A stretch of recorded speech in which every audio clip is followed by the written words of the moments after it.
Data சயின்ஸ்ல ஒரு career ஆரம்பிக்கணும்னு ஆசைப்படுறீங்க. அப்ப நீங்க கத்துக்க வேண்டிய ஒரு முக்கியமான விஷயம் டீப் லேர்னிங்.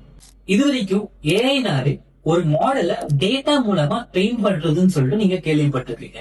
சோ அது கத்துக்க வச்சு அதையே சுயமா சிந்திக்க வைக்கும். அப்ப அதை சிந்திக்கிறதுக்கு ஒரு மூளை வேணும் இல்லையா? அந்த மூளையை கிரியேட் பண்ற கான்செப்ட் தான் டீப் லேர்னிங். அதாவது நம்ம மனுஷனுக்கு எப்படி மூளையில நியூரான்ஸ் மூலமா மூளை கிரியேட் ஆகியிருக்கோ அதே மாதிரி ஒரு கம்ப்யூட்டருக்கு நியூரான்ஸ் மூலமா நியூரல் நெட்வொர்க்னு ஒன்று கிரியேட் பண்ணி அதுக்கு டேட்டாவை கொடுத்து அதை யோசிக்க வைக்கிறது தான் டீப் லேர்னிங். நியூரல் நெட்வொர்க்ஸ்ல இன்புட் லேயர் மூலமா இன்புட்ஸ் வாங்கிட்டு ஹிடன் லேயர் அப்படின்னு சொல்லப்படுற லேயர்ஸ் மூலமா நம்ம ப்ராசஸிங்க பண்ணுவோம். அது பண்ண ப்ராசஸ நம்ம அவுட்புட் லேயர் மூலமா அவுட்புட்டை வாங்குவோம். இது மூலமா தான் ஒரு நியூரான் ட்ரெயின் ஆகுது. இந்த நியூரான் நிறைய கனெக்ட் ஆச்சுன்னா நமக்கு ஒரு நியூரல் நெட்வொர்க் ஃபார்ம் ஆகுது. இந்த மாதிரி data science and artificial intelligence பத்தின கண்டென்ட் தெரிஞ்சுக்க கோசன் அகாடமி பேஜை ஃபாலோ பண்ணிக்கோங்க.